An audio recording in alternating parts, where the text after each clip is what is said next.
Primetime devotes an entire hour to how to be safe in America. Safe from criminals like this. I hit him, cut him, shot him. Whatever it took to get the money. I'd kill him if I had to. We'll tell you the things that really work to prevent child abduction, mugging, murder on the highway. And we'll take you to one city that has really cut its crime rate by doing something you could do too. A frightening experiment. Did you want me to look for my doggy? A shocking lesson for parents. Yeah, Shorty. When you watch that, when you see her walk off with that man... I got a sick feeling in the pit of my stomach. What you need to know to keep your child safe. Also, you used to feel secure while you were driving. Not anymore. One of the fastest rising road crimes is carjacking. There were an estimated 28,000 last year. Tonight, we'll tell you what carjackers are looking for and how to avoid something like this. How do you keep the gun out of his hands? Don't move. Don't move. And if he has one, should you have one too? Also, we'll show you rich and poor communities where they put up walls to keep the criminals out. How many burglaries have you had here? 0. How many assaults? 0. What one woman learned from her mugging. The violence of the way he grabbed me in this chokehold and jerked me. Our own Sylvia Chase. Terrifying. Absolutely terrifying. Also, find out what makes you vulnerable. From the experts. If you get into the car with this guy, you're not going to be bad. And the people we fear the most, the muggers, robbers, and rapists. When I went into the house, I put the knife up next to her face. Tonight, an hour that could save your life. From ABC News, with anchors Diane Sawyer, Sam Donaldson, Chief Correspondent Chris Wallace, Judd Rose, Sylvia Chase, John Quinones, and Renee Poussaint, this is Prime Time. Prime Time, how to be safe in America. Now from Washington, D.C., Sam Donaldson. Good evening. Tonight, at a time when the whole country is worried about violent crime, we are devoting our entire program to what you, your family, and your community can do to be safe. This is the Police Communications Center in Washington, D.C., the murder capital, as well as the national capital of the United States. There have been 406 murders here so far this year.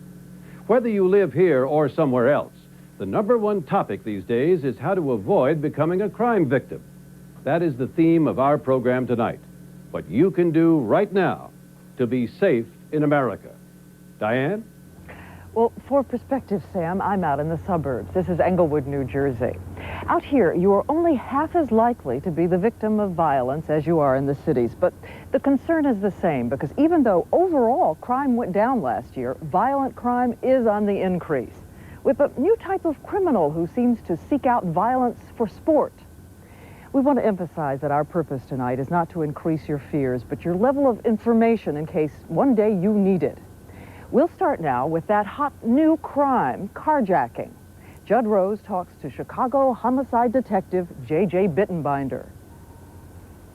When this goof steps into the arena, he knows what he's going to say, what he's going to do, what he's going to take, and where he's going to run. And what do you know? Nothing. You have one who is prepared and one who is not prepared. That's why they win. They are not smarter than you are. I've been throwing these guys up against the wall for 22 years. There are no Mensa cards in their pockets. America's criminals have taken their act on the road. One of the fastest rising road crimes is carjacking. There were an estimated 28,000 of them last year. Bittenbinder says the carjacker's preferred approach is a convenient blind spot. All right, now this is the angle that he approaches the car where she won't pick him up on the mirror until he gets right in here and he can pull her right out of the car. And this car is mine. Okay, considering all of that, how do you prevent it? What do you do if it happens to you? The first thing you got to do is keep the door locked and the window up. If I can't get to her, I cannot pull her out. If she's got half a length to 3/4 of a car length between her and the car in front of her, and if she sees me, or if I come up and I bang on the car and she's got the room in front of her, she can go around whatever in front of her. If there's a problem and she can't, she honks the horn, lays on the siren, throws the alarm, whatever it is that she needs to do to attract some attention. But wherever possible, do try to keep that space between your car and the car in front of you. Another crime growing in popularity is the bump and rob. The bad guy comes up from behind and bumps your car, hoping you'll get out to look for damage. Well, once they get you out of the car, they're going to rob you. Now, if that happens, one of the best things you can do is stay in the vehicle. You get bumped, you don't feel comfortable, turn on your flashers and just proceed at a slow pace to someplace where you feel comfortable, whether it's a gas station or whether you see a police car parked alongside of the road or wherever it is. But rule number one, don't get out of the car. You can't get out of the car. Even, he says, if you're being waved over by what looks like an unmarked police car. There are at least 25,000 victims a year of crimes committed by phony police. So if you're not sure, flashers on and drive until you find a safe public place to stop. If he needs to stop you before you get there, this guy can show you lights you've never seen colors like this before. He can call in helicopters, he's got bullhorns, sirens, he can bring a uniform car with all the stripes and the guy with the smoky bear hat, and you're sure this guy is the police. But what if, despite your best efforts, you end up out of your car? Bittenbinder's firm on this: do not get back in. What if a guy points a gun and says, get in the car? Bittenbinder says the chances he'll actually shoot are far less than you think. If he does shoot, odds are he'll miss. And if you are shot, it's even less likely it'll be fatal. Well, that may be controversial, but Bittenbinder says getting back in the car leaves you no chance at all. You know, the women and the children and the men, the bodies of these people that we find in the woods and the forest preserves, these people were not walking through the woods when they were attacked. They were brought there, and they were brought there in a car. If you get into the car with this guy, you're not going to be back. On city streets, beware of the smash and grab. Let me ask you a naive question. That looks pretty solid. How easy is it to smash one of these? Well, it's pretty easy. So easy, it takes nothing more than this tiny bearing from a car wheel. Show me how it works. Works like this. Now, how long did that take? Now, she's not going to be able to catch this 13-year-old kid in gym shoes. It took me a second and a half, and I got this purse, and I'm gone. Wow. So Bittenbinder advises you not to put your purse on the front seat. Keep it in a less conspicuous place. The same advice applies when you're on vacation. Put your bags in the trunk, not on the seat. Another tourist tip: get directions when you rent your car. It really is conspicuous if one is reading a map and the other one is driving. I mean, that's a red flag. That, like much of Bittenbinder's advice, may seem sort of obvious. But he believes you can go and buy all sorts of bells and whistles and clubs to protect your car, and in the end, the best defense is still common sense. Trust your instincts. Just before any of these crimes occur, the hair on the back of your neck stands up, and that's your warning. That's 200 million years worth of evolution, grabbing you by the neck and saying, get out of here. If you can afford it, Bittenbinder believes everyone should invest in one security device, a cellular phone for your car. So if you're in trouble, you can call for help. Well, whether it's carjacking or assault or even murder, today's criminal is often much younger than ever before. In the decade of the 80s, violent crime committed by juveniles 10 to 17 years of age increased 27%. Homicides committed by juveniles shot up 87%. Can anything be done to reverse this trend? Yes, according to some communities, as you're about to see. Do you know what the charge against you is, Cece? Yeah, What is it? murder. And how old are you, Cece? 13. 13-year-old Cedric Green, known as Cece, is one of 4 juveniles charged with murder in the death last September of a British tourist in Florida. 3 of the 4 were first identified as suspects through a program called SHO, S-H-O, which stands for Serious Habitual Offender, a program aimed at cracking down on juveniles that was proven effective a continent away in California. Society is fed up with what these kids are doing, and they're saying, that's it, lock them up, throw away the key. And that's what we've done. About an hour's drive north of Los Angeles, in a fertile agricultural valley, lies one of the safest cities in America, Oxnard, California. Population, 149,000. Actually, we had a serious crime problem in the 1970s. David Keats is the senior crime analyst for the Oxnard Police Department. We found that about 2% of our kids that live in our city, in Oxnard here, committed about 50% of all the felonies committed by the total population of kids here. In 1983, Oxnard decided to get tough on the troublesome 2% by trying out a Reagan Justice Department program called SHOW for serious habitual offender. I really call it kind of the in-your-face approach. Chief of Police Harold Hurt says the first step in the SHOW program is to encircle the troublemakers. We get the school records. We look at his parents, his relatives, to see what kind of criminal activity they've been involved in. You know, our job is to scare all that information up and get it into the system. Corporal Marty Meyer and his fellow officers hit the street shooting. With cameras, that is. Get one full length and you're done, bud. They stop suspicious youths even though they're not certain any crime has been committed and take mug shots. They capture every detail, from style of clothing to identifying marks. This youth had the telltale tattoos of a local Latino gang. And then the information gets sent back to our crime analysis unit. 2 civilians work full-time putting the data, photos and all, into computers, tracking those juveniles considered most likely to commit a serious crime. They produce a monthly book of case histories for each police officer. But the real payoff comes after a problem juvenile is caught in a serious violation of the law. The next stop is court. When the kid is standing before that judge, the judge knows this is not the first time he's stolen a car. This is not the first time he's done a burglary. This, in fact, is the 15th time he's been arrested. He's committed X number of crimes, and you don't have your typical, problem kid here. You've got a career criminal. He just happens to be 15. Oxnard's file on this 16-year-old helped put him in prison for 14 years. He was one of about 30 hardcore juveniles locked up in the 5 years after the program began in 1983. By 1987, violent crime had dropped by 38%, more than double the drop in any other California city. By 1989, rape was down 30%, robbery was down 41%, murder was down 60%. Crime picked up in 1991 when juvenile gangs came into vogue. But Oxnard retooled its SHOW program to focus on gangs. And this year, violent crime is dropping once again. But there are really 2 Oxnards to consider here, divided in classic fashion by the town's north-south railroad tracks. One side definitely feels safer because of this program. But the other side says it has to pay the price, which is unfair. You definitely get treated differently if you're in this neighborhood than if you're across the tracks. Deputy Public Defender Christina Briles says here in the Latino neighborhoods, the police stop people randomly without cause and hassle them. And to what end? I think locking up is just a Band-Aid effect, because eventually they're going to be out again, back in the community, and we're going to have to deal with them on another basis. But such worries are decidedly in the minority here. And back across the continent, the murder of a British tourist at this Florida rest stop only increases support for the serious habitual offender program. It turns out Tallahassee has a SHOW program modeled after Oxnard's, which turned out profiles of potential suspects, leading police to 3 of the 4 youths charged, including 13-year-old C.C. Green, who, while pleading innocent to murder, admits to stealing cars, a pastime he says is fun.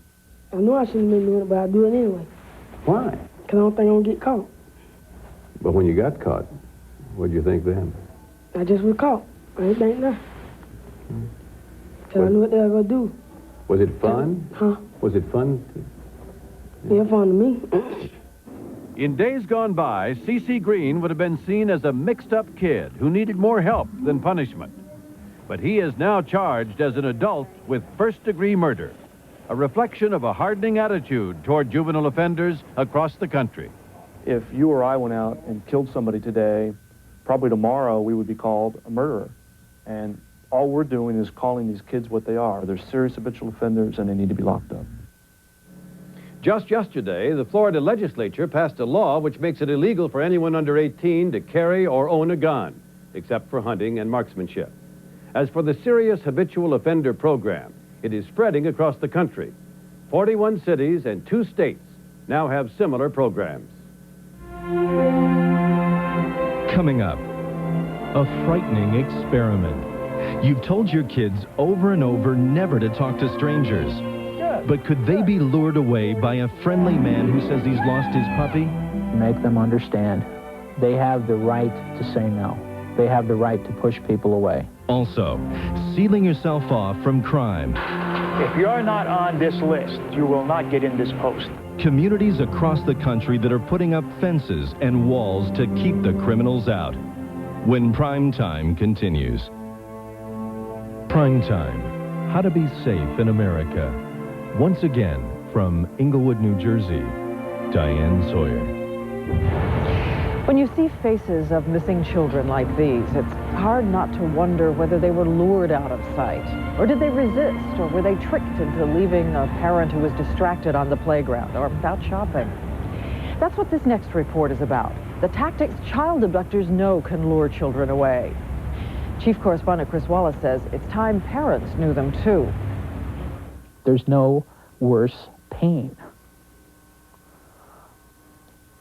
And it never completely goes away. For David Gordon, the pain started on July 2nd, 1989, when his 10-year-old daughter Rosie disappeared. She was an outgoing, athletic child, growing up in a quiet suburb of Washington, D.C. But one summer afternoon, she didn't come home. 2 days later, on the 4th of July, Rosie was found by the side of a road 7 miles away. She'd been suffocated. No one has ever been charged in her murder. It's every parent's worst nightmare, isn't it? That's right. The death of your child is your own death, except you survive it.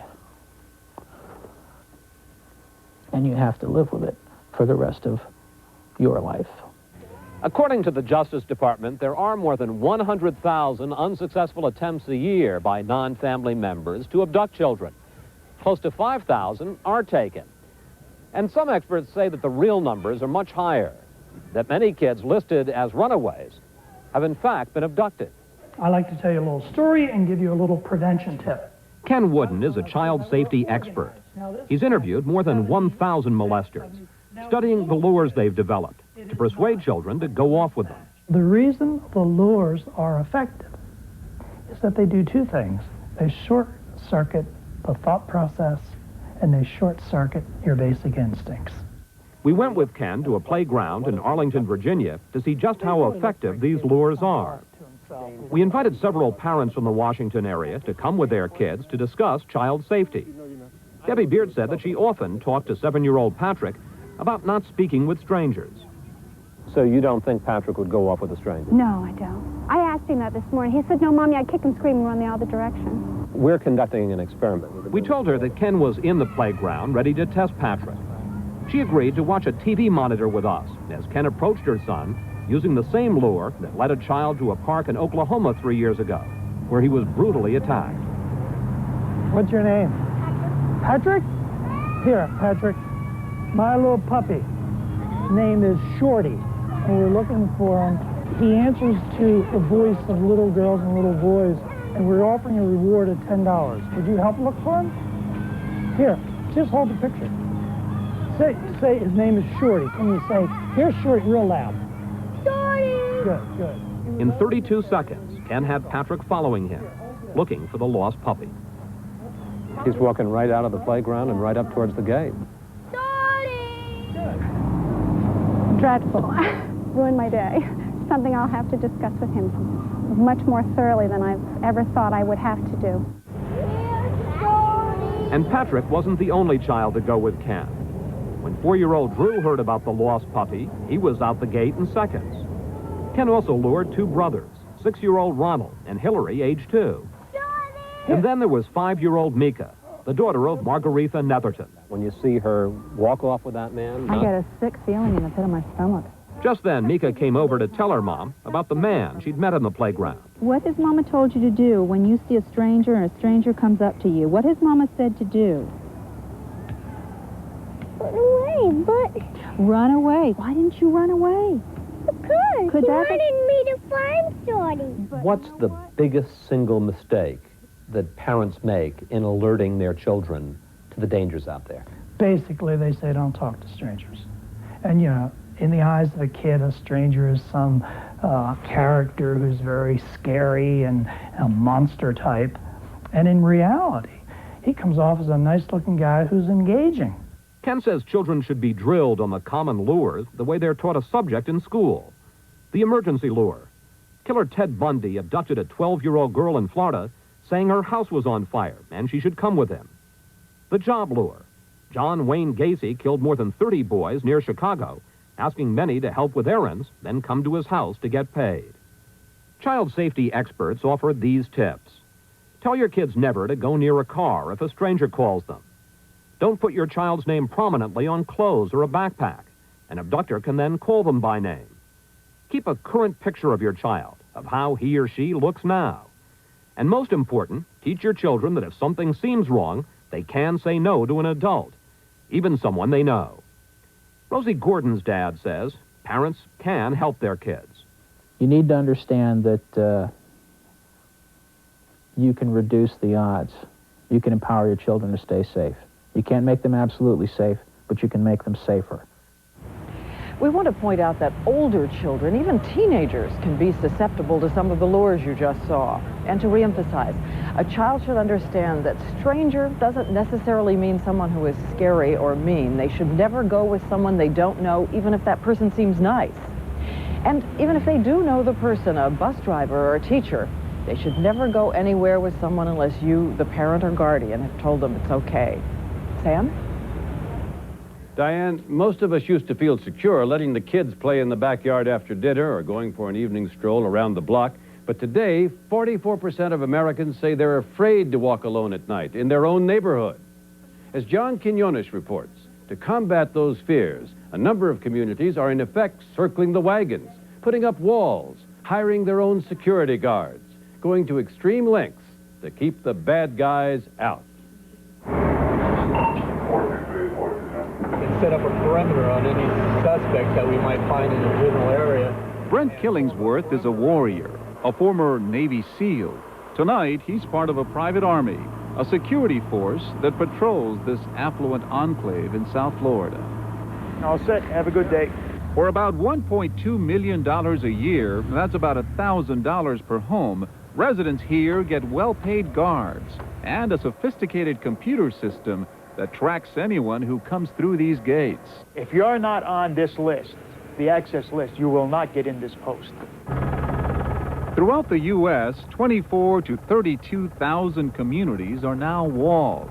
Today, in California alone, 300,000 people live in neighborhoods protected by gates and fences. They're popular and effective. How many burglaries have you had here? 0. How many assaults? 0 assaults. Break-ins, thefts? 0. But it's not just the rich who are shutting the door on crime. This is Mar Vista Gardens, a public housing project in Los Angeles. The 2,200 residents of this high-crime neighborhood, with an average family income of just over $11,000 a year, lived in fear until 2 years ago when the LA Housing Authority installed this 6,000-foot-long fence. Shirley Spearman has lived here 9 years. She once saw a man shot 5 times right in her doorway. That was before the fence went up. What's happened to the rate of burglary? Down. Rapes? Oh, there's no rapes here. Drive-by shootings? We've had one in the last 3 years. 4 years ago, there was an average of 1 a week. Just because you're poor don't mean you want to be safe. But you don't necessarily have to build walls to feel secure. Take the people of Riverside Park in Fort Lauderdale, Florida. There's no walls here. So how do you deter unwanted people from coming in? There are no unwanted people. There's only unwanted activity. 8 years ago, this neighborhood was decaying, choked with commercial traffic, and under siege by drug dealers. We had prostitutes on 15th Avenue. We had crack houses. One of our streets, which is now closed, was nicknamed Blood Alley. Instead of a wall, residents simply closed off key streets that had allowed drug dealers easy access to their neighborhood. Cars would come down this street, and they would sell drugs, and they would take off that way and go this way. So you built this barricade here? Yes. The cost to the city, $60,000. The residents did the rest. Some streets have simply disappeared, as if they never existed. We need to take our communities back ourselves, and that's what we've done. Not only are communities sealing themselves off, homeowners are doing the same, building safe rooms inside their houses. In Memphis, Tennessee, Custom Security Incorporated will construct a concealed room inside your home with concrete and steel walls and door, that is independently ventilated, bulletproof, and fireproof, where you and your family can hide if criminals attack. You lock yourself in and use the cell phone inside to call the police. There's even a secret emergency exit. Simply open this door, knock this insulation out of the way, and run through the attic. But these safe rooms aren't cheap, running anywhere from $10,000 to $25,000. Still ahead, the criminals are armed. Should you be too? Will a gun in your home dramatically increase your chances of tragedy? And some ideas to take the guns away from the criminals. When Prime Time continues after this from our ABC stations.